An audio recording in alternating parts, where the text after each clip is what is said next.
Hello and welcome. My name is Carsten Lützen. I'm a professional coach, facilitator, scrum master, agile coach, whatever we call it. Today I will talk a bit about this attention bias and also this inattentional blindness. I'm hoping that if you find these videos somewhat useful, please consider to subscribe and share with your network. That would be awesome. Okay, so as some working with teams and facilitating workshops, this attention bias and this inattentional blindness is something that can really harm us, both as facilitators but also as team members quite a lot. So the idea is that when we put our attention on something, then we have a bias towards only focusing on those things. And there is a classical example, there are several of them, also with inattentional blindness, where you have to, for instance, count the number of passes people make with the ball, and then during this video a gorilla walks in, does something and walks out again, and not all of us actually notices that gorilla. And this has been proved in a lot of different research.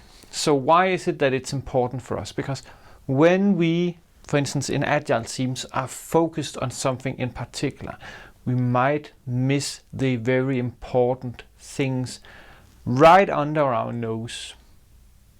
Because we are so focused on specific things or looking for specific patterns in the data that we are analyzing or in what has been put up on our board, that we are missing other really important signs and signals. For instance, if we are doing continuous improvement right in retrospectives, it might be that we always have focus on these 3 topics, but in reality we should maybe take a step back and look a bit more into the wider picture. And we might miss these systems, these systemic things, because we are pointing all our attention towards a specific thing. And this inattentional blindness is that we only see what we expect to see, we do not see the unexpected. And that is what hurts us here. The same with product development. If we have this feature focus, right, if we're only focusing on cranking out new features, or maybe even have our attention on a specific feature, then we could be missing, or we're probably missing, some side effects that could be useful, or maybe something completely unrelated that we didn't think of due to these phenomena. So some tools to help us overcome this is liberating structures. When we look in the research behind this, for instance, the example with the gorilla, some will see the gorilla walking in. So what we need to do is fan out, split out when we are doing sense making. For instance, in liberating structures, we have the 1-2 for all, where we try to get as many diverse inputs as possible. And in one of the studies also looking for this, the people that saw whatever they were meant to see, right, actually got convinced that they didn't see it anyway. So we need to create the psychological safety where people will keep arguing that yes, we saw something that is not what we expected, but it is still there. Another tool we can also use: silence. Don't stress decisions. Give people time to think, reflect, look at the data, look at what is going on, and then some more time.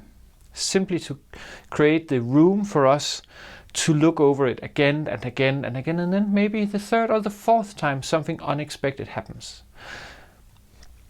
Diversity. The more diverse of a group we have, the higher the likelihood is that we will see those unexpected things and that we will find them, and then we can work with them in continuous improvement or in our product development. And then be aware of these attention bias and this inattentional blindness. We are not doing it, we are not falling victim to it because we are not caring about our job. It's simply just how our brain is wired, that we won't necessarily see the things right under our nose. Our brain is playing tricks with us a lot of the time, and this is just some of those tricks.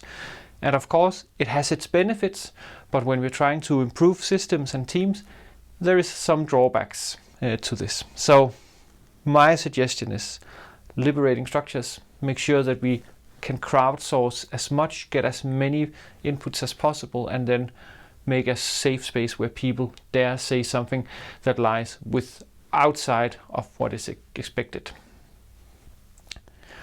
I am hoping that some of you have experience with dealing with these two phenomena and are willing to share them. That would be awesome. And as always, if you have comments, questions, ideas, or feedback to these videos, please leave a comment or send me a message. That would be really awesome. That's it. Have a super awesome day.